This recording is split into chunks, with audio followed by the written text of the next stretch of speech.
స్వామి వివేకానంద జయంతి జనవరి 12వ తేదీ అంతర్జాతీయ స్థాయిలో జరుపుకుంటున్నారు.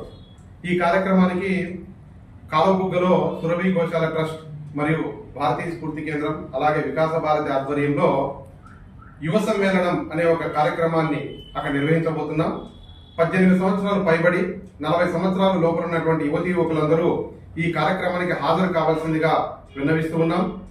సో ఈ రోజుల్లో పిల్లలందరూ రకరకాలుగా అన్ని రకాల యావిగేషన్స్ కు అలవాటైపోయి ఇబ్బంది పడుతున్న తరుణంలో వారికి దిశానిర్దేశం చేయవలసినటువంటి బాధ్యత మాలాంటి వ్యక్తులపైన అలాగే సమాజంలో చాలా మంది పెద్దలపైన ఉంది. కాబట్టి ఈ కార్యక్రమానికి ముఖ్య అతిథిగా కూరా జయదేవ్ గారిని సిద్ధార్థ అకాడమీ డైరెక్టర్ గారిని పిలుస్తున్నాం.